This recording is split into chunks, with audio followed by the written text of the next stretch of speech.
예, 주가가 또 상당히 흔들리면서 고민들이 있는 상황인데요. 주식, 왜 이렇게 흔들리는가에 대한 이유를 들었고, 예. 그러면 어떤 주식을 가지고 이 위기를 기회로 삼을 것인가? IBK 투자증권 박근영 차장님과 말씀을 이어가도록 하겠습니다. 역시 얘기를 들어야 돼요. 불안감이 있으니까 당장은 막 밀리면 팔고 싶거든요. 네, 그렇죠. 조금 길게 보면 뭐 오히려 주식을 여러 얘기를 하신 것들을 살 수 있는 그런 기회들이 있고 버티는 게 중요한데 네. 자, 그러면 시장이 10월은 어려웠다. 10월의 국면들을 지나고 나가게 되면 다시 기회가 있을 텐데 그런 시장이 어느 정도 안정된다는 조건 하에서 시장은 항상 주도주가 있잖아요. 네네. 주도주가 그렇죠. 끌고 가는데 네. 이제 향후 4분기의 시장 주도주는 뭐가 될까요? 이제 어쨌든 4분기 이제 10월 달 접어들면서는 네. 이제 실적단이 무조건 이제 펀더멘털이 있어야 되는 게 당연하고요. 그 다음에 모멘텀도 필요하지만 어쨌든 내년 실적단 상당히 좋아지는 그림. 그리고 올해 많이 올랐던 것보다는 이제 덜 올랐던 거. 왜냐하면 펀드 입장에서는 펀드 클로징이 있기 때문에 올해 연간으로 좋았던 것들은 아무래도 펀드 클로징에서는 팔 수밖에 없는 상황이고. 펀드 클로징이란 이제 연말에 실적을 이제 그렇죠. 좀 정리를 해야 되는데 예, 그렇죠. 많이 놓은 거 팔아가지고 우리 실적이 이만큼 났어. 그렇죠. 예, 예, 맞습니다. 얘기죠. 그런 네. 부분도 분명히 있기 때문에 지금 이제 결국은 이제 지금 현재로서의 스타일은 최근에 주도주로서 계속 올라가는 종목이 더 올라간다기보다는 이런 부분들이 약간의 펀드 클로징이 되면서 새롭게 어떤 저퍼주라든지 바닥에 눌려 있으면서 밸류에이션이 상당히 유리하고 매력적이고 그다음에 실적이 3, 4분기 좋아지면서 내년에 굉장히 좋아지는 턴어라운드가 확실히 나타나는 그런 걸 찾을 수밖에 없거든요. 그러니까 그게 지금의 어떤 수급적인 부분의 핵심인 것 같습니다. 그래서 이제 전체적으로 제가 아까 말씀드리긴 했지만 지금 내년에 EPS가 지금 현재로서는 올해 대비 EPS가 35% 상향 조정되기 때문에 상당히 높게 지금 상향 조정이 되고 있는 국면입니다. 3분기부터 분기 어닝이 턴어라운드가 본격적으로 시작됐다고 할 정도로 지금 최근에 좋아지고 있기 때문에 그런데 말씀드렸듯이 이제 내년에 35%의 EPS가 조정이 되면 상향이 되면 결국은 종목이 이제 실적이 좋아지는 턴어라운드 종목들이 숫자가 상당히 많아진다는 거죠.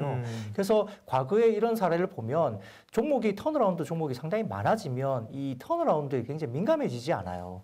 종목들이 이 종목도 좋아지고 저 종목도 좋아지고 민감해지지 않는다는 거죠. 결국 그 상황에서는 이제 그때부터는 가치주 영역이냐 밸류가 상당히 매력적이냐 이걸 다시 따지게 되면서 종목을 찾아내기 시작합니다. 그래서 전체적으로 지금 이런 부분에서는 실적이 상향 조정되면서 서프라이즈가 기대되는데 이제 밸류에이션 매력이 있느냐를 같이 찾아보면서 종목들을 구분할 수밖에 없는 상황이고요. 여기에 따라서 이제 내년 실적 기준으로 본다면 종목을 좀 추려보면 삼성전자라든지 그다음에 현대기아차도 마찬가지고요. 포스코 철강주도 마찬가지고 그다음에 LG전자, LG디스플레이 그다음에 금호석유라든지 그다음에 카카오, 대한유화 한화솔루션, 콜마 B&H, 그다음에 만도, 뭐 롯데 하이마트도 들어갑니다. 이런 쪽들이 나오기 때문에 일단 그 전체적으로 지금 스타일에서 관심을 가지는 게 당연히 실적에 대한 우상향이 그려지는 게 좋지만 실적 상향이 흔해지면서 어쨌든 저 PER 스타일의 강세가 갈 수밖에 없는 구간이다 보면은 조금은 종목을 다 좋게 볼 수는 없는 거죠. 이런 부분도 좀 감안하셔야 될 것 같고요. 또 이제 완만한 경기 회복 때문에 전체적으로 금리가 아주 바로는 아니겠지만 어쨌든 우상향 그림이 점진적으로 올라가겠죠. 그러면 성장주보다는 이제 가치주에 유리한 환경이 됩니다. 단기적으로는 어쨌든 아직까지는 금리 올라가는 부분이 안 되고 지금 패드 같은 경우도 지금 인플레보다는 디플레를 오히려 걱정하는 분위기이기 때문에 2년 정도까지는 유동성 공부를 무조건 하겠다고 이미 이제 딱 공언을 해놓은 상태잖아요. 그게 변하지 않을 거기 때문에 유동성 장세는 분명히 아직은 있다 보고요. 다만 전체적으로 지금 시장이 좋아지고 경기가 좋아지면 어쨌든 국채나 이런 쪽에서도 반영되는 금리들이 올라갈 수밖에 없는 상황이죠. 그러면 국채 금리나 이런 것들이 금리가 올라가면 결국은 가치주가 상당히 스타일이 유리할 수밖에 없는 상황이죠. 그러면 미국도 금리 요즘 좀 올랐어요. 그렇죠. 슬금슬금요. 그렇죠. 장기채 금리도 상당히 좀 급등세였죠. 그러면 결국 이제 금융주라든지 이런 것들이 눈에 들어올 수 있잖아요. 그러면 지금은 이제 미국 그 금융주들은 이제 여러 가지 대선 충당 이런 것들이 상당히 많이 쌓이고 있기 때문에 좀 실적이 안 좋으니까 좀 눌려는 있지만 일부 미국 시장에서 이미 벌써 항공주라든지 금융주 사라고 이야기들이 나오기 시작하거든요. 왜냐하면 백신 나오고 대규모 경기 부양책이 나오면 패드는 돈을 계속적으로 찍을 것이고 그러니까 결국 눌려있던 것 중에 금융이나 항공주를 사라고 벌써 조언이 나오기 시작할 정도로 가치주를 보기 시작하는 거죠 이미. 그래서 그런 섹터가 분명히 달라질 수 있고요. 따라서 이런 부분에서 이익 모멘텀에서는 결국은 실적이 최근에 상향 조정되면서 밸류에이션에 대한 매력이 업사이드가 상당히 높은 종목이나 업종을 지금 골라야 되는 것이 아니냐 이렇게 바라보는 것이 단기적으로는 어쨌든 투자의 어떤 수익률 면에서는 상당히 좀 아웃퍼폼할 가능성이 높다 이렇게 바라보겠습니다. 박근영 차장님이 정보가 많으셔서요. 또 이제 뭐 퀀트도 돌리고 연구를 많이 하셔가지고 종목 얘기 많이 하시니까 그래서 몇 개만 좀 콕 집어달라고요. 그거는 마지막에 좀 백미로 준비를 예. 했으니까 기다려 주시고요. 이제 어쨌든 우리가 시장을 분석을 좀 이제 해야 되는 겁니다.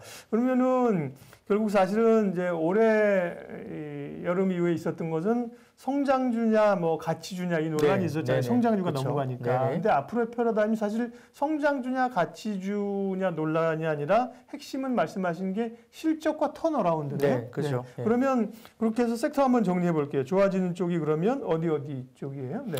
그러니까 이제 우선은 이제 가치주에 대한 질문을 많이 하실 것 네네. 같아가지고 이제 최근에 보면 한 달 넘게 가치주의 아웃퍼폼이 상당히 실제 나오고 있습니다. 예. 실제로 그렇게 나오는 상태이고요.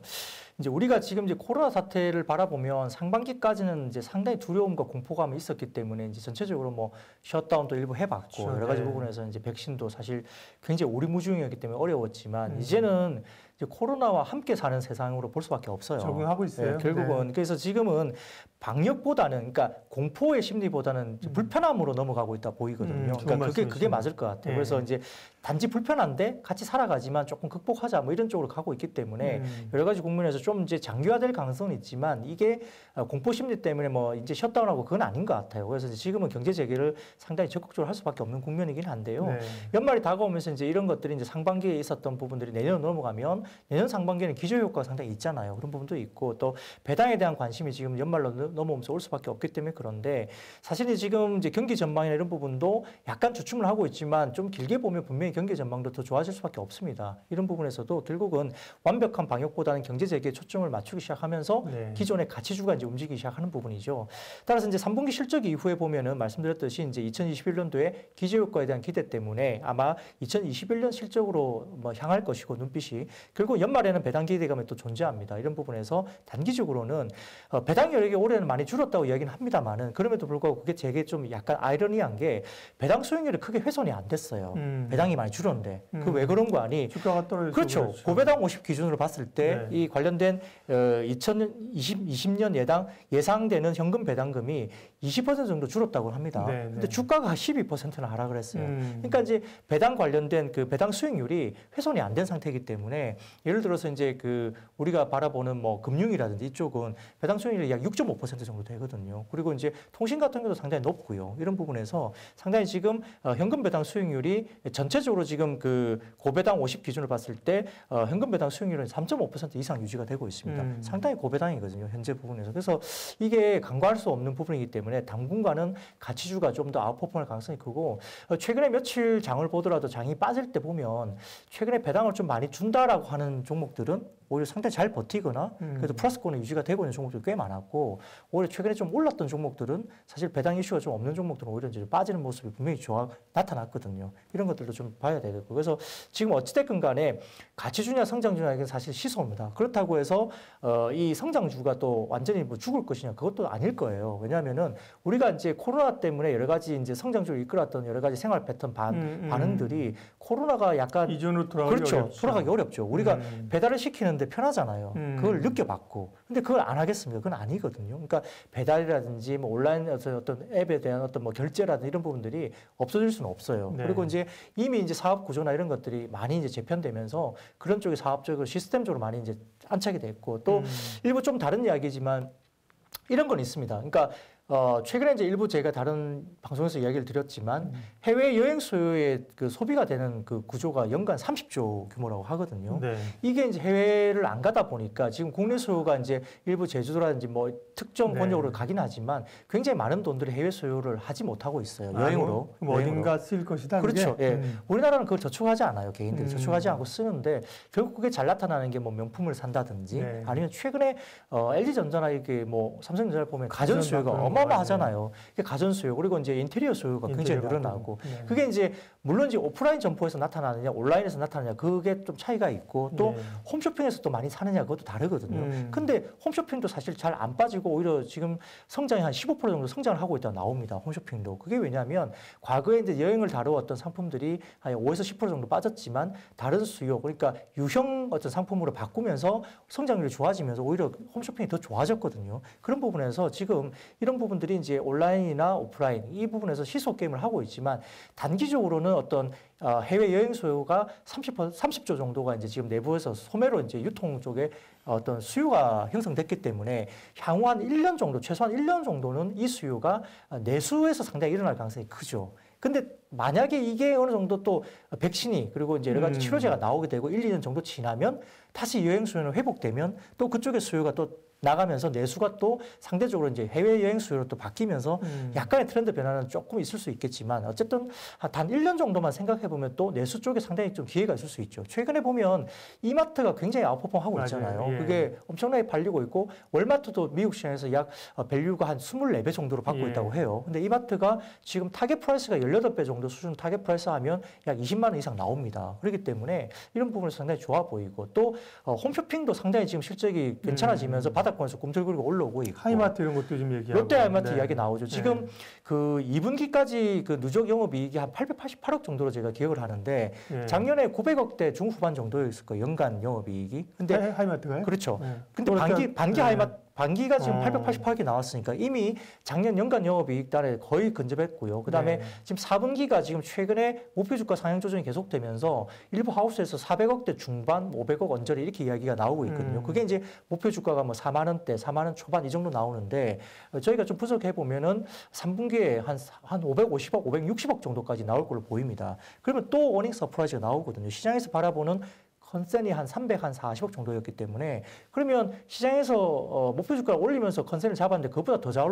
나온다면 상당히 그 3분기도 이제 690억이었나요? 어쨌든 2분기가 죄송합니다. 2분기가 상당히 좋게 나왔고 네. 3분기가 또 어닝 서프라이즈를 또 보여줬고 그리고 4분기가 또 이어질 수 있는 게 보통 롯데 하이마트 같은 경우는 4분기가 점포 관련된 비용이 한 번에 집중이 되는 그 4분기가 있습니다. 네. 근데 이제 상반기에 지금 롯데 하이마트가 지금 이미 19개 점포를 폐점을 했습니다. 그중에 이제 롯데마트에 해당되는 점포가 12개였고요. 그다음에 4분기에 한 5개 점포가 또 폐점을 하는데 어쨌든 구조조정을 상반기에 다 끝내고 비용치를 끝냈기 때문에 하반기에 4분기에 집중되는 점포 관련된 비용이 완전히 줄어들거든요. 그러면 4분기에 그 비용이 줄어들면서 YOY로 봤을 때는 4분기도 상당히 큰 폭의 성장이 보이는 거죠. 그러면 연간 단위로 작년에 이제 900억대 중후반 정도였는데 올해는 1,600억 정도 나오고 아까 말씀드렸던 가전 이 부분들이 상당히 좀 내년에도 이어질 수 있다는 점이죠. 그런데 보통 그러면 우리가 소비를 봤을 때 백화점 같은 경우는 이게 그 로열티가 굉장히 낮아요. 명품은 이제 백화점 가서 살 수 있지만 다른 상품들은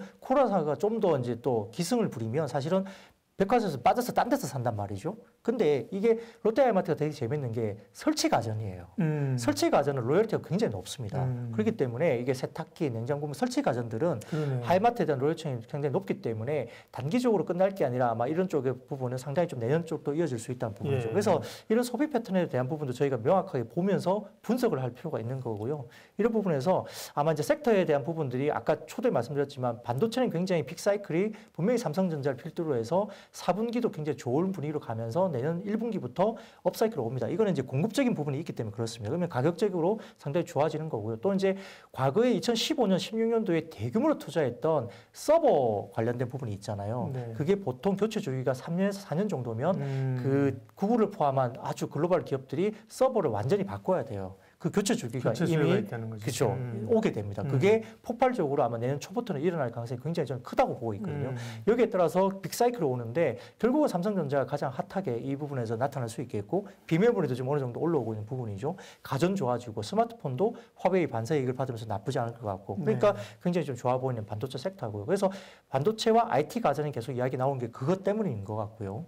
그다음에 이제 말씀드렸던 그 외에도 이제 하드웨어 전기 이런 부분도 있고 현대차가 또 구조적으로 상당히 좋아지고 있잖아요. 뭐 그리고 과거에 내연기관에 관련된 부분에서 밸류를 받았다면 지금은 이제 수소 전기차에 대한 밸류를 또 받아야 되는 거죠. 그리고 또 지배구조 개선과 관련된 있던 이슈가 있다 보면 상당히 핫할 수가 있습니다. 이제 자동차도 우리가 봐야 될 것 같고요. 이런 부분에서 가고 그다음에 화학도 마찬가지인데요. 일부 이제 최근에 좀 올랐기 때문에 약간 좀 주춤하거나 눌림을 가질 수는 있다고 생각을 합니다. 화학업황이 생각보다 빨리 좋아졌어요. 그렇습니다. 예, 정의는 못 올라오는데. 맞습니다. 네. 그래서 이제 스프레드가 벌어져서 이제 실적이 좋아진 거 있고요. 네. 그다음에 이제 지금 이제 전통 산업에서 화학 제품이 이제 쓰이기 시작하는 거죠. 맞아요. 경기가 네. 좋아지면서 자동차라든지 다른 전통 어떤 산업에서 수요는 생겨나고 그렇죠. 예. 원유 유가는 낮으니까 그렇죠. 원가는 낮고. 그렇죠. 네. 그렇기 때문에 화학업종들이 무시할 수 있는 부분이 절대 아니라는 거죠. 이런 네. 부분에서 좋아지는데 특히 이제 금호석유를 상당히 잘 보셔야 돼요. 네. 금호석유가 지금 이렇게 여러 가지 부분에서도 그렇고 지금도 많이 올랐는데. 네, 그럼에도 네. 불구하고 여전히 좀 더 스트롱할 가능성이 크다는 거고. 그래서 저희가 이제 분석해 보는 결과 결국 2011년도에 차의정 시절에 굉장히 그 컸던 빅사이클이 그때만큼의 빅사이클이 지금 스프레드나 이런 부분에서 실적이 오고 있는데 네. 또 한 가지 더 주목할 부분은 이러한 빅사이클이 왔음에도 불구하고 그 캐파가 그때보다 지금 이미 2배 정도의 캐파를 이미 국내 화학업종이 갖고 있거든요. 네. 그러니까 실적 단위 얼마나 더 좋아지겠어요. 볼륨도 커지기 때문에. 그러니까 이런 부분에서 주목을 하는데 금호석유가 아마 탑픽으로 볼 수 있겠습니다. 왜냐하면 이 관련된 부분에서 지금 들리는 말로는 이 금호석유 관련된 제품들이 한 2년 이따가 유망 종목 5개 얘기할 건 빼고 해주세요. 네, 근데 이 종목은 뭐 조금 다른 이야기입니다만 네. 어쨌든 이 약간 그 한 2년 정도 내는 물량을 못 받을 정도 지금 오더가 물려 있다고 그래요. 그러니까 금호석유가 최근에 많이 올랐습니다. 많이 올라왔는데 네. 아직도 좀 좋게 볼 수밖에 없지 않느냐 생각 드는데 이런 쪽에서 좀 저희가 유망하게 볼 수 있겠고 그 외에도 뭐 여러 가지 섹터가 있겠습니다만 어쨌든 지금 당장 핫한 섹터들은 이런 종목들이 나타날 수 있다. 근데 말씀드렸듯이 가치주가 좋다고 해서 이제 언택 관련 이 성장주가 끝난 것이 그것도 아닐 가능성이 커요. 시장에 대한 트렌드는 이미 우리가 이미 되돌릴 수 없는 생활 패턴이기 때문에 이 부분은 조금 시소 게임일 수는 있지만 어느 정도 이제 다시 주도주로 부각될 시점은 분명히 온다는 점, 그리고 여전히 유동성 장세이고 단기적으로는 어쨌든 금리가 좀 눌려 있는 상태이기 때문에 성장주에는 상당히 유리한 국면이다 바라볼 수 있겠습니다. 박근영 차장님은 저희가 방송에서 이제 부르는 용어가 있습니다. 뭐 인간 AI입니다. AI. 그냥 콕 찌르면 그냥 이야기들이 줄줄줄줄줄줄 나오지. 평상시에 그걸 이제 많이 이 리서치를 많이 하신다는 얘기죠. 제가 그 질문을 사실 드리려는데 답을 다 하셨어요. 그러면 네이버나 카카오를 필두로 한 성장주는 이제 끝난 것이냐? 거기에 답을 지금 쫙 하셨거든요. 이렇게 답을 주신 거죠. 그러면 코로나 이전으로 돌아갈 수 있느냐? 예, 예를 들면 뭐 결제 이제 전자결제 이제 코로나가 없어지고 백신 나오면 전자결제 같은 건 다시 안 하고 지갑에서 현금에서 줄 거냐? 불가능한 얘기거든요. 그렇죠. 네. 쇼핑 뭐 자영업자들이 가게 문 닫고 이런 건 너무 마음이 아프지만 그럼 다시 뭐 오프라인 매장 가지고 흥정하면서 살 거냐?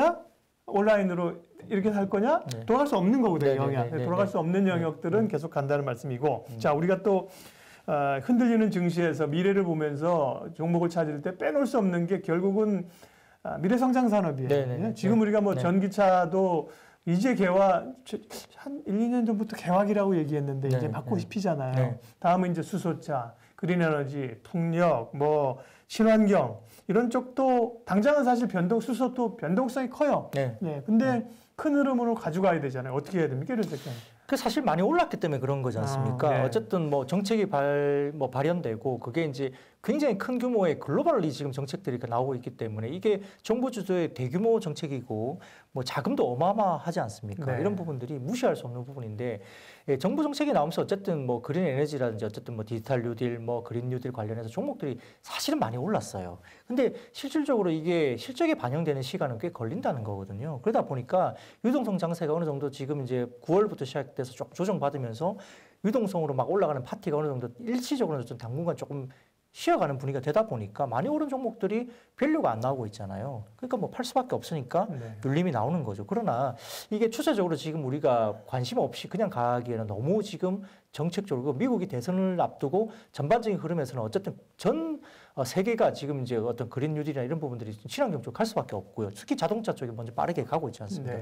풍력이라는 이쪽도 마찬가지고 그래서 지금 이런 부분에서는 간과하기는 좀 어려운 국면이기 때문에 결국은 조정 이후에 다시 기회가 온다는 거고요. 그래서 이제 종목을 봐야 되는데 어쨌든 뭐 다 알고 계시죠? 뭐 이런 종목들은 다들 알고 있는 종목들인데 태양광도 마찬가지입니다. 하나솔루션이나 OCI 좋을 수밖에 없고요. 풍력도 유니스라든지 CS 윈드라든지 그다음에 상광 M&T 이렇게 이야기될 수 있겠고 수소는 뭐 여전히 현대기아차 봐야 되겠습니다. 모비스까지는 사실 봐야 될 것 같고요. 그다음에 이제 풍력은 뭐 산업재, 뭐 기계 조선이 여전히 풍력이기 때문에 보셔야 되는데 뭐 일부 이제 뭐 케이블까지도 이야기되고 있는 상황입니다. 그래서 결국은 이 풍력을 하기 위해서 밑단에 이제 설치단에 대해서 밑에 이제 케이블이 돼야 되는데 이게 엄청난 규모를 차지한다고 해요. 전체 설치해서 아마 케이블이 작동하는 어떤 매출단이 상당히 큰 걸로 제가 알고 있어요. 한 20-30% 정도가. LS전선 뭐 그렇죠. 이런 거죠. 그래서 그런 것들이 상당히 지금 케이블 관련된 부분들이 굉장히 큰 매출 포지션이 있기 때문에 이걸 간과할 수 없다는 부분이 있고요. 이런 부분이고요.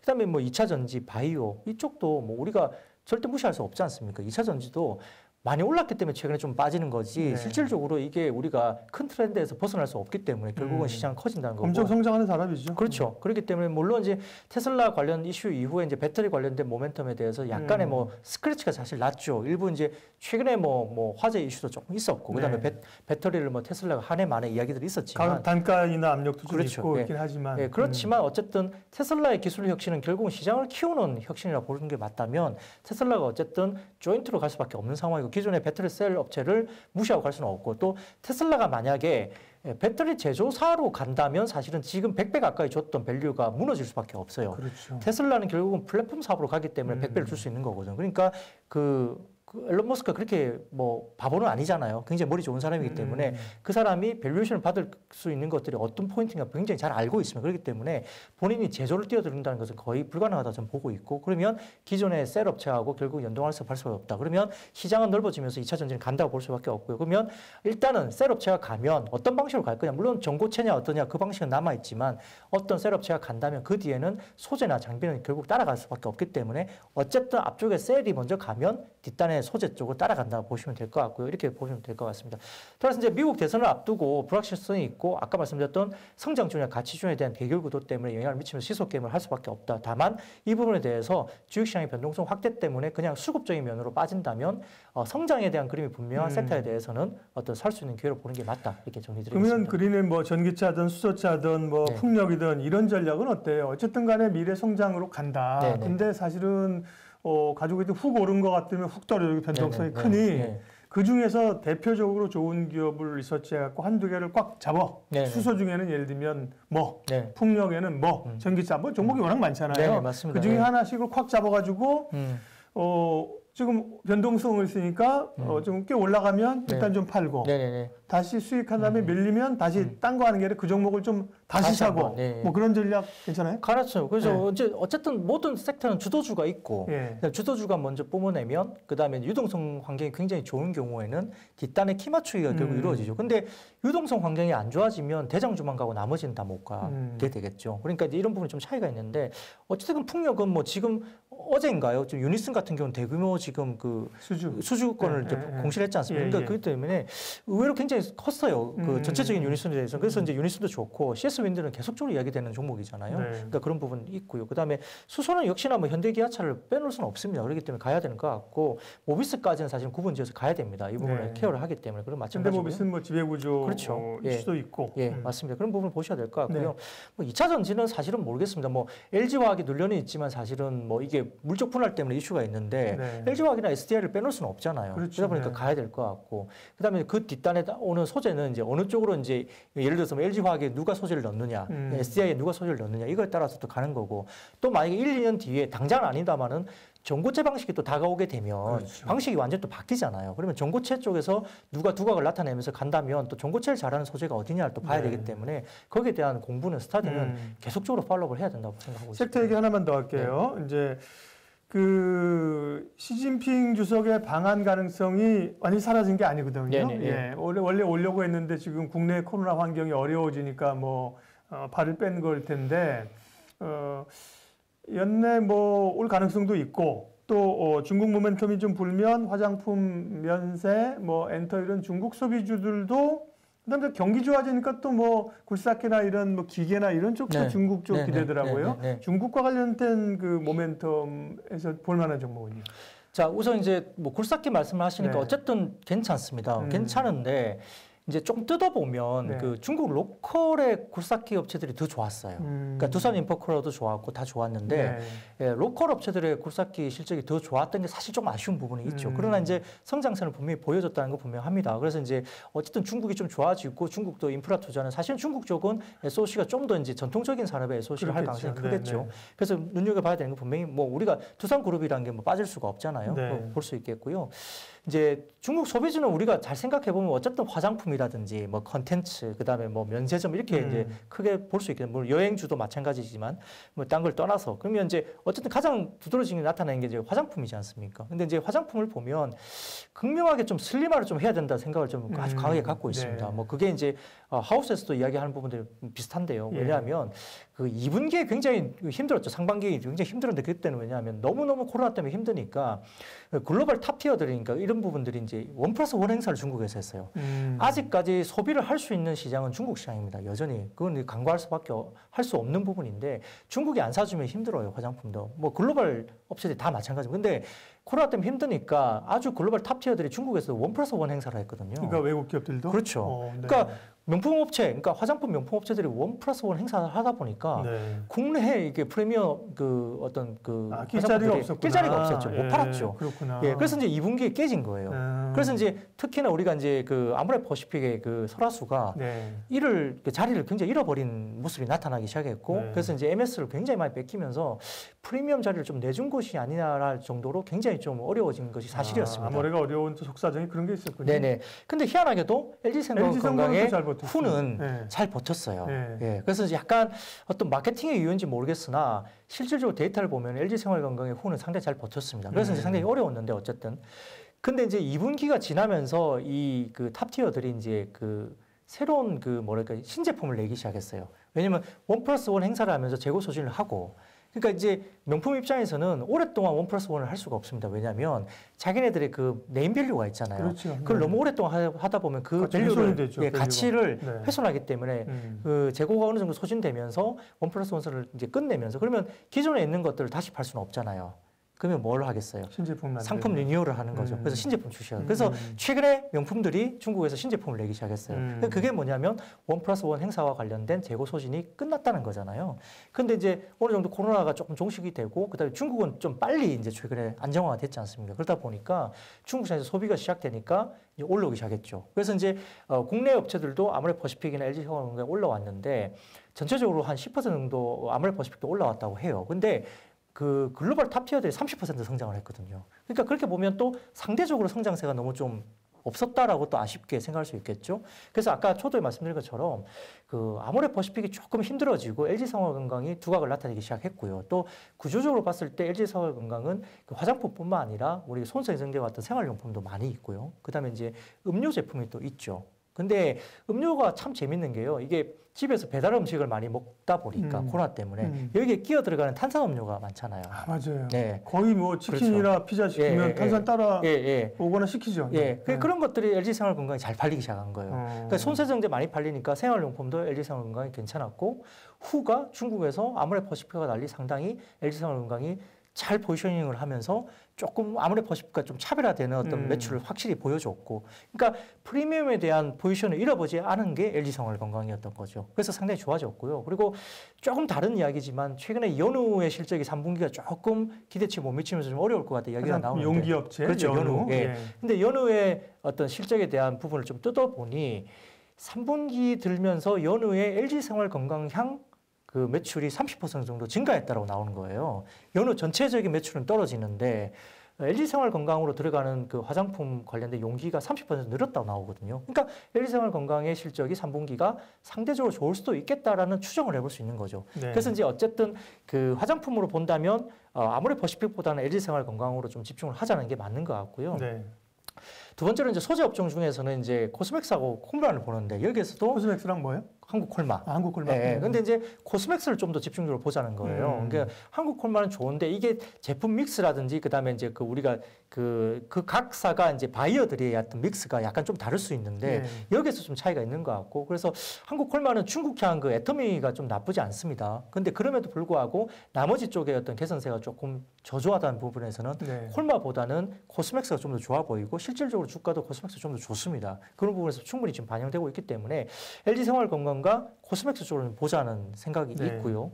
그다음에 이제 우리가 지금 봤을 때 마스크를 끼니까 여성분들이 지금은 이제 그 색조 화장을 얼굴에 잘 안 해요. 그렇다면서요? 그러니까 뭐 눈썹 쪽 그리고 뭐 남자들도 지금 최근에 뭐 눈썹 문신 많이 하시잖아요. 그러니까 여성분들이 눈썹 쪽에 좀 강조를 하지만 남자도 마찬가지고 이 색조 화장을 하지 않으니까 이 색조 화장의 강점이 있는 뭐 클리오라든지 이런 종목들이 사실 좀 힘들어지고 있는 상황이 맞죠. 근데 이제 네일 같은 건 또 많이 합니다. 얼굴을 못 하다 보니까 네일 쪽으로 많이 이제 색조를 또 강조를 주기 때문에 그래서 일부 이제 뭐 젤네일 뭐 어떤 그런 회사들은 지금 비상장인데도 매출이 어마어마하게 늘고 있다는 이야기가 들고 있죠. 그러니까 이런 부분 좀 관심을 가져야 될 것 같고, 그래서 이제 전반적으로 본다면 화장품 쪽은 LG생활건강과 코스메틱 쪽으로 조금 이렇게 바라보는 게 맞겠고요. 그다음에 이제 우리가 면세점 업종을 본다면 이제 면세점을 본다면 이제 그 호텔 신라가 그러면 사야 되는 거 아니야? 물론 이제 살 수 있죠. 근데 트레이딩 관점에서 좀 보는 게 좋을 것 같아요. 왜냐하면 여전히 이제 분명히 3분기 이후부터는 굉장히 좋아집니다. 왜냐하면 인천 면세점이 상당히 좀 좋아지는 거잖아요. 면세점 쪽에서 비용이 굉장히 없어집니다. 그러니까 사라지게 되고 인천 면세점이 이제 어쨌든 기존에 있던 것들을 이제 지금 계약을 안 하면서 비용들이 상당히 없어지는 거잖아요. 그러니까 이제 적자폭이 상당히 줄어드는 거죠. 그렇기 때문에 상당히 바닥은 분명히 봤다는 건데 좋아지는 부분은 흑자 전환을 해야 되기 때문에 밸류가 나오는 거니까 뭐 빠지면 트레이딩 관점에서는 괜찮으나 어떤 목표 목표치를 두고 상당히 좋게 보기는 조금 어렵다는 부분에서는 빠질 때 어떤 저점의 트레이딩 정도 관점에서는 호텔시를 보자. 네. 이 정도 말씀드리겠습니다. 자, 흔들리는 증시, 어떤 주식을 가지고 버티면서 수익을 낼 것이냐, 여러 섹터 얘기들을 한번 쫙 그냥 쿡 찌르니까 그냥 쫙 나왔고, 네네. 그래서 좋은데 정리해 주세요. 어쨌든 그 보시는 분들의 욕구는. 그래서 박근영 차장님의 종목을 좀 꼽읍시다. 제가 그래서 5개만 좀 얘기, 뭐 한 것도 다 관심 가지시고 네네네네. 하지만 네. 5개만 좀 뽑아볼까요? 네, 뭐 종목이라는 것이 이제 그때그때 뉴스가 있고 그때그때 이제 그렇죠. 변수가 많기 때문에 네. 여러 종목들이 뭐 좋은 종목들이 많이 있을 수 있습니다. 근데 네. 이제 조금 개인적으로는 뭐 이렇게 아주 개별 종목을 하기보다는 조금 이제 안정적인 종목을 가지고 가는 것이 좋겠다 생각 들고 제가 오늘 뭐 5가지 정도 말씀을 간단히 드리겠지만 더 좋은 수익이 나는 종목들이 많이 있을 겁니다. 네. 다만 이제 좀 안정적인 종목을 본다면 우선은 준비됐습니다. 네. 우선은 삼성전자를 저희가 빼놓을 수는 없을 것 같아요. 왜냐하면 이제 삼성전자를 이야기하는 이유는 아까 제가 많은 설명을 드렸기 때문에 이미 이제 삼성전자 네네. 설명을 드렸다 보는데 이 반도체 빅사이클이 시작되면서 만약에 외국인 주도의 장이 시작되면 정말 한 섹터만 진짜 계속적으로 팔 수가 있거든요. 외국인들이 판다는 건 이제 패는 게 아니라 사서 집중적으로. 그렇죠. 그렇죠. 네. 집중적으로 외국인들이 어떤 한 섹터만 들고 계속적으로 갈 수 파헤친다. 있다. 그렇죠. 네. 과거에도 맞아요. 이게 반도체 한 그 섹터만 특히 삼성전자 맞아요. 주도의 시장이 있었을 때가 분명히 네. 있었을 거예요. 그때 개인들은 재미없었는데 그쵸. 그런 시대 있었죠. 맞아요. 네. 시장은 네. 가는데 네. 진짜 내 종목은 안 가는데 전자만 가고 맞아요. 그 시가총액 뭐 코스피 지수만 올라가는 시대가 있었거든요. 네, 네. 그러니까 이 반도체 빅사이클 지금 무시할 수 없는 음. 빅사이클이 아마 내년 초에는 올 가능성이 크기 때문에 네. 삼성전자가 워낙 지금 이번 3분기부터 워낙 드라마틱하게 좋은 모습을 보여줬고 아니 코로나가 왔는데 이렇게 실적이 나올 수 있어? 이렇게 나온 거잖아요. 그리고 또 영업이익 분기 영업이익이 10조 원대가 이미 올랐었지 않습니까? 근데 최근에 보면 코로나 사태 이후에 보면은 평균 그 영업이익이 한 7조 원대 초반 정도였습니다. 예. 이게 이제 완전히 10조 원대로 올라서는데 어쨌든 지금 3분기에 12조 3천억을 보여줬고요. 잠정 실적이. 그리고 4분기가 제가 말씀드린 대로 9조 원대 초반 정도 컨센이 있다가 지금 10조 원대 중후반까지 올라왔거든요. 그러면 4분기가 계절적인 비수기인데 10조 원 이상의 거의 11조에 가까운 걸 보여준다면 내년이 기대가 그렇죠. 되는 업사이클이 나오면 분명히 지금 이게 간과할 수 없는 아주 빅사이클 올 수 있거든요. 그러면 삼성전자, 근데 삼성전자를 이야기 드리는 것은 결국은 이 삼성전자와 연계된 밑단에 이 반도체 서플라이 체인들이 분명히 있단 말이죠.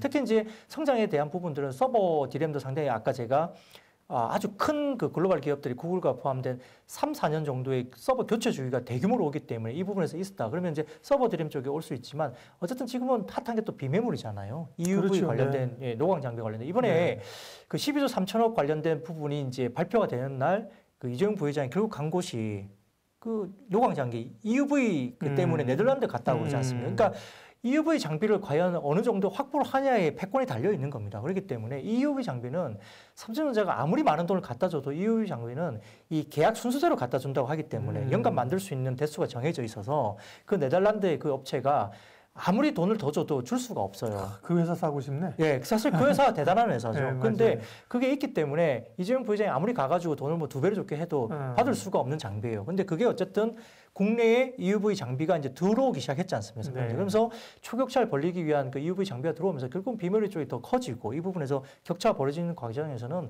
상당히 주목할 서플라이 체인들이 종목들이 네, 많다는 거죠. 그래서 비메모리 관련 좀 보셔야 될 것 같고요. 자, 두 번째로는 박근영 차장의 투자 유망 종목 탑5. 다음 네. 두 번째는요? 두 번째는 저는 개인적으로는 좀 통신주를 좀 봤으면 좋겠어요.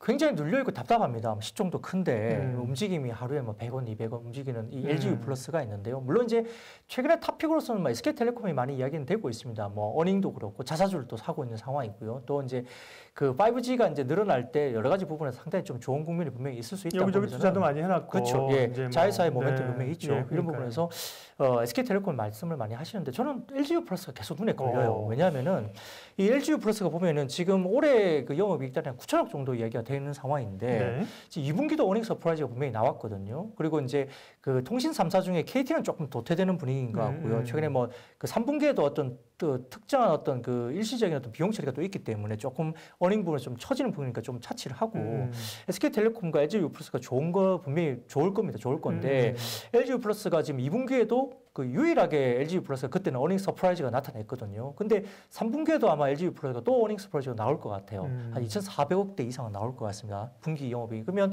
올해 분기 영업이익단이 9천억대 정도 나옵니다. LG U+. 근데 내년이 이제 더 좋아져서 왜냐하면 이번 3분기에 분명히 애플도 4개 모델 전부 다 5G 모델이지 않습니까? 그러면은 월간 5G 순증 가입자가 100만이 넘었을 겁니다. 그러면은 분명히 3분기 이후에 5G 관련된 수요가 늘어나면서 통신 서비스는 굉장히 숫자가 좋아지면서 내년 그림이 올라올 수밖에 없거든요. 네. SKT가 당연히 좋겠죠.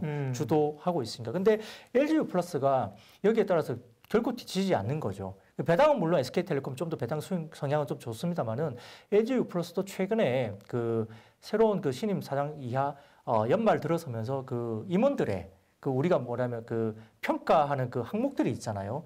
그 연봉이라든지 책정에 대한 네, 평가 항목에 주가 부분이 이번에 들어갔다고 해요. LG U+에. 그러다 보니까 그 임원들 입장에서 뭐 대표이사를 포함한 임원들 입장에서 주가 부분이 자기의 신경을 써야 평가, 되는. 그렇죠. 신경을 써야 되죠. 그러면 상당히 좀 뭔가 주가에 도움이 될 수 있는 긍정적인 면들을 굉장히 두각을 나타낼 필요가 있겠고요. 네. 다만 이제 LG U+가 최근에 이제 미국이 이제 화웨이 제품 쓰지 마라 이야기하다 보니까 U+가 사실 그 회사가 아니냐 그래서 네. 눌려 있는 건데 과거에 따져보면 분기 실적이 영업이익단이 2,400억 정도를 보여줬을 때 LG U+의 주가 수준은 17,000원대였어요. 근데 지금 주가가 11,000원대 중반 정도밖에 안 됩니다.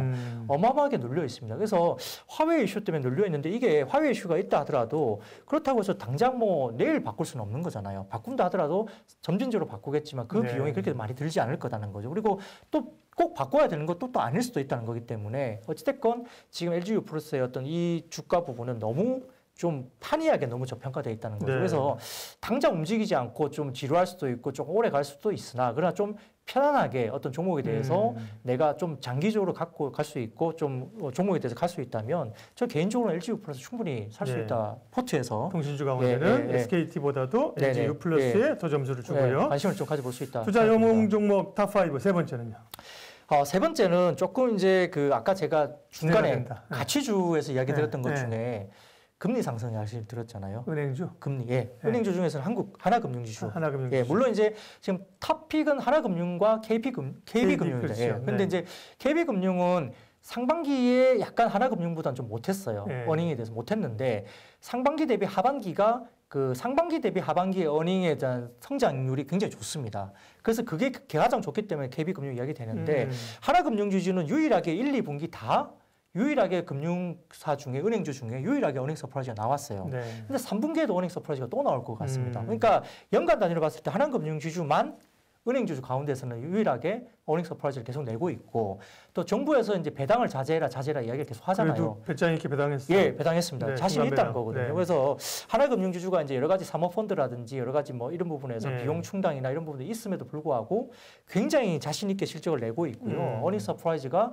3분기에도 이어진다는 점에서는 KB금융과 더불어서 하나금융주가 상당히 좋은데 눌려 있습니다. 눌려 있고요. 또 아까 말씀드렸던 미국 시장에서도 글로벌리 지금 이제 이미 이제 이게 정상화되거나 경기에 재개가 되거나 백신 코로나가 이렇게 여러 가지 백신 치료제가 나온다면은 지금 바닥에 눌려 있는 금융주를 사라 이야기들 계속 나오고 있는 국면이기 때문에 전체적인 부분에서 경기가 제대되고 좋아진다면 금리 상승기에 따라서 결국은 하나금융주주 같은 은행주들이 갈 수 있다. 근데 밸류에이션 부분도 너무 싸고 그다음에 배당도 지금 연말에 그럼요. 보면은, 예, 배당도 PBR 좋기 뭐 때문에 0.3배 뭐 그렇죠. 이렇게 예, 되는데 그렇죠. 뭐 그렇기 때문에 배당 수익률 뭐 그렇죠. 6% 이렇게 나오고 6% 정도 나옵니다. 네, 네. 예, 그렇기 때문에 이 금융주가 뭐 전체적으로 금융주가 이제 네. 은행주가 6.5% 정도까지 나온다고 하거든요. 음. 그러니까 이 금융주를 안 사고 넘어갈 수 있을까? 물론 이제 뭐 다른 뭐 주도주 가운데 네. 뭐 어떤 개별 종목은 뭐 어떤 굉장히 급등하는 종목이 나올 수 있겠지만 우리가 안정적인 포트폴리오 가져간다면 하나금융지주도 상당히 좀 지금은 주목할 필요가 있는 상황인 것 같고요. 개인적으로도 굉장히 궁금합니다. 지금 네네. 말씀하시는 게 사실 KB금융도 좋아요. 하나금융도 네네. 이제 KB금융은 이제 마찬가지입니다. 네. 카카오뱅크 지분 이런 또 이슈가 좀 있는데 네, 뭘 맞습니다. 선택할 것이냐인데 네네.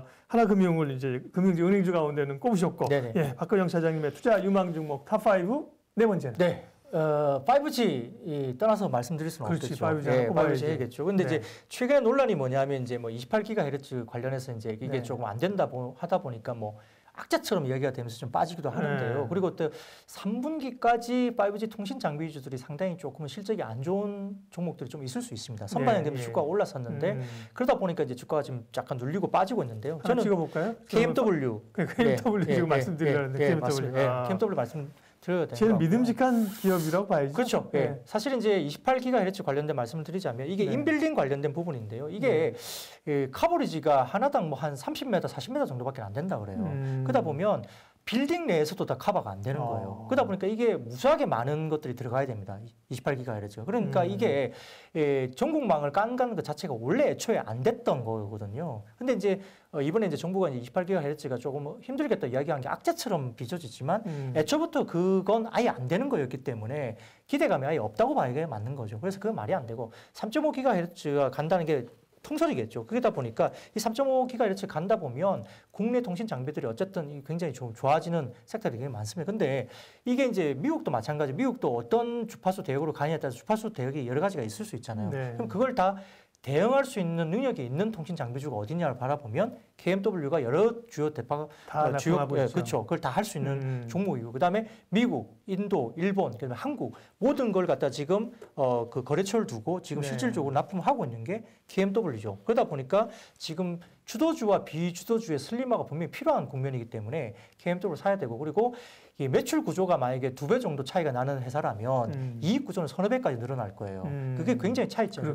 그래서 매출 볼륨을 어느 정도 크게 가져가는 회사가 어디냐가 더 중요하거든요. 매출 볼륨이 커질수록 이익 구조가 몇 배 차이가 나기 때문에 그렇죠. 그러면 여기에 대해서 시가총액 차이가 더 커질 수 있는 거죠. 그렇기 때문에 KMW 꼭 보자 말씀드리고요. 5G 가운데서는 KMW 꼽으셨고요. 제일 사실 오늘도 KMW 많이 밀렸거든요. 네, 맞습니다. 근데 용기를 가져도 될 만한 거고. 자, 다섯 번째 섹터 얘기하시면 제가 종목 한번 찍어볼게요. 다섯 번째 섹터는 핸드셋 뭐 좀 말씀을 드려야 되겠죠?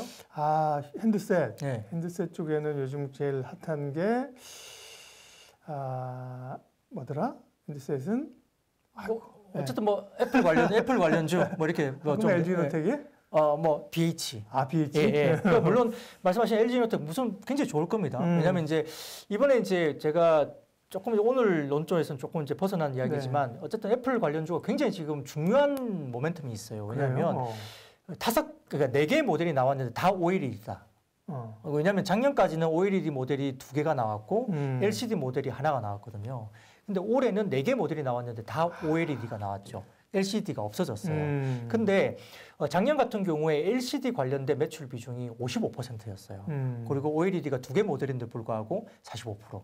근데 올해는 OLED가 다 하잖아요. LCD가 없어지고. 패널이 다 OLED로 은근슬쩍 바뀐 거란 말이죠. 네, 완전히 바뀌었기 때문에 그게 상당히 큰 이슈가 있습니다. 그러면은 그냥 산술적으로 생각해 보면 OLED를 하던 부품사 입장에서 물량이 2배로 늘어나는 거잖아요. 그렇죠. 제가 아까 작년에 OLED 2개 모델, 그다음 LCD 모델 하나였는데 LCD 비중이 55% 됐다는 거죠. 그러면은 올해는 OLED가 4개로 늘어났으니까 LCD를 안 하고요. 그러면 OLED 부품사 입장에서 그냥 산술적으로 단순하게 생각하면 뭐 MS를 떠나서 2배가 늘어나는 거죠. 중요한 포인트죠. 그 두 번째는 이제 카메라입니다. 그렇죠. 결국은 지금 스펙의 변화는 카메라밖에 없는 것 같아요. 요즘 카메라 보면 뒤에 이제 기본이 다 4개씩부터 나오더만요. 그렇죠. 예. 그래서 이제 카메라 부분밖에 없기 때문에 거기에 이제 라이다라는 그 이제 탑재가 들어가는 거죠. 라이다라는 어떤 그 스캐너가 들어가는데 이 라이다 스캐너가 그거는 거의 뭐 자율주행할 때 쓰는 게 라이다잖아요. 그렇죠. AR, VR 때문에 그런 거 마찬가지고 이번에도 이제 일부 이제 뭐 회사들이 이제 뭐 그 테슬라가 지금 그 라이다를 탑재를 못 해가지고 다른 기술을 넣네 만에 그러는데 그게 뭐 처음에는 기술이 너무 비싸가지고 하나 넣는데 1억이 드니 뭐 너무 많이 들어가니까 비싸서 못 넣는데 이제는 뭐 단가 떨어졌다 이렇게 이야기하지만 어쨌든 라이다 기술 스캐너가 탑재가 되면서 어쨌든 애플도 좀 차별화를 뒀습니다. 그래서 이 라이다 기술이 들어가면서 어쨌든 그 뭐 프로라든지 뭐 프로 맥스라든지 이 부분에서 트리플 카메라가 이제 또 뭐 배줌이 어떻게 되느냐 이 부분도 상당히 달라지는데 그 카메라 쪽에 어쨌든 들어갈 수밖에 없는 거거든요. 그러니까 아까 잠깐 말씀드렸지만 그 LG 이노텍 같은 게 좋을 수밖에 없는 게 이 라이다 스캐너가 들어가고 하다 보니까 굉장히 좋아질 수밖에 없고 또 신모델이 들어가면 결국은 MS가 뭐 올라가면서 또 어떤 부분에서는 이게 단가 하락을 할 수가 없어요. LG노텍이 할 수 있는데 과연 첫 모델에 들어가면서 애플이 여기다 대고 이익률을 뭐 굉장히 낮추는 뭐 압박을 줄 수가 없잖아요. 처음에는 비싸게 갖고 올 수밖에 없거든요. 그러니까 이익률이 올라가는 구조가 생기기 때문에 결국은 이 부분에서 결국 LG노텍도 좋아지는 건 분명히 맞습니다. 다만 애플 관련주 가운데 하나를 찍어달라면 BH를 찍는다. 그건 이제 OLED 패널이에요, 그러면? 네네. 그러니까 왜냐하면 그 LG에너텍은 최근에 주가가 조금 올라왔어요. 예. 올라왔는데 BH 같은 경우는 2만 원대 초반에서 계속적으로 지금 있기 때문에 눌려 있는 상황인데요. BH는 여러 가지 모멘텀이 좀 있습니다. 첫 번째로 말씀드렸던 OLED가 어쨌든 애플 관련해서는 이 관련된 FPCB 관련된 부분이 BH가 MS 1위예요. 그러다 보니까 OLED 라인업이 이제 완전히 4개 모델이 다 전체적으로 다 이렇게 들어가기 때문에 OLED 관련된 매출단이 어쨌든 산술적으로는 2배가 느니까 이 회사가 어떻게 MS를 늘려갈지 모르겠지만 어쨌든 굉장히 물량면에서 굉장히 많이 늘어날 가능성이 크다는 거고요. 두 번째로는 뭐냐면 그 BH가 이제 폴더블도 하잖아요. 그러니까 삼성전자 폴더블도 합니다. 근데 이제 폴더블 같은 경우는 FPCB가 2개가 들어가요. 네. 양쪽에. 네. 그러니까 이게 BH 같은 경우도 상당히 좋아지는 거죠. 그 3분기 실적이 그 애플의 실적이 살짝 한 달 정도 미뤄지면서 이연되면서 3분기가 살짝 컨센이 약간 낮아진 부분이 분명히 있기 때문에 조금 눌려는 있는데 삼성전자 향만 놓고 보면 상당히 좋았습니다. 그쪽은 이제 PCB, 네 맞아요. 네, 연성 PCB, 그렇죠. FPCB인데 네. 삼성전자 쪽에 폴더블 폰이 많이 팔리고 예. 또 삼성전자의 그 모델이 이제 3분기에 나왔기 때문에 실적이 많이 올라왔거든요. 그래서 좋았는데 애플 실적이 4분기로 이연되면서 살짝 좀 이제 눌려지면서 이제 3분기 영업이익단의 BH가 한 300억 정도 수준이 나올 것 같아요. 그러면은 이 4분기는 분기 사상 최대 실적이 나오지 않을까 생각이 드는 게 애플 때문에 그렇고요. 근데 4분기 뜯어놓고 보면 삼성전자의 실적이 너무 좋았다는 거죠. 그래서 이 부분도 나쁘지 않은 상황이고요. 4분기 이연이 되고 그다음에 연간으로 봤을 때는 내년에도 OLED 제품이 계속적으로 나온다면 BH는 좋아지는데 거기에다 또 두 가지 모멘텀이 더 있어요.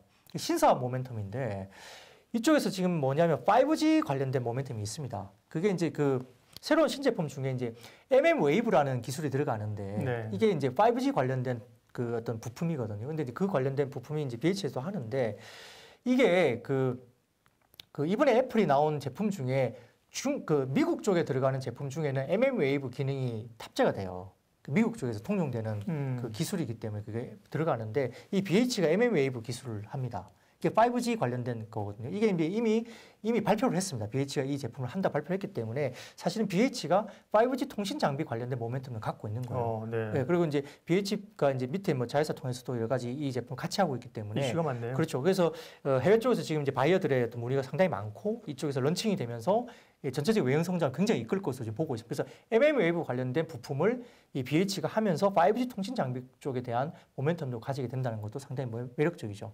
그리고 마지막 모멘텀 또 뭐가 있냐면 또 있어요? 예, 이 회사가 그 전기차량 네. 부품을 또 들어갑니다. 음. 전기차량 FPCB죠. 네. 이게 왜냐하면 이게 전기차량 FPCB가 들어가는데 이것도 신제품이거든요. 그래서 이 부분이 꼭 들어가야 되는 부분이 있고요. 그래서 이쪽도 지금 아마 그 바이어를 찾고 아마 전체적으로 매출단을 하기 위해서 가시화되고 있는데 아마 바이어가 늘어나면서 이 BH가 하고 있는 전기차량 FPCB가 아마 늘어날 것으로 그러니까 그 오더를 받는 어떤 제품에 관련된 기업들이 굉장히 늘어날 것으로 보고 있기 때문에 이 부분에서도 상당히 좋습니다. 그래서 이 BH가 결국은 이 애플이랑 관련된 OLED 관련된 이 부분에서 MS를 늘려가면서 상당히 모멘텀이 있고요. 기본적으로 잘 하는 부분들. 그리고 두 번째로는 이 5G 통신 장비 칩에 관련된 이 부분에서 mmWave 관련된 소재 그리고 아까 말씀드렸던 전기차량 부분도 소재에 들어가면서 이 부분도 상당히 주목할 필요가 있다. 그러니까 세 가지 모멘텀을 다 가지고 있다는 점에서도 상당히 주목할 필요가 있어서 아마 4분기에 만약에 분기 최대 실적을 나타내 준다면 또 BH 자체적으로 지금 본다면 연간 실적을 보더라도 지금 밸류가 그렇게 비싼 편은 아니거든요. 그러니까 6배, 7배 정도 수준이기 때문에 상당히 좀 주목을 할 수 있는 부분이 아닐까 생각드는 종목입니다.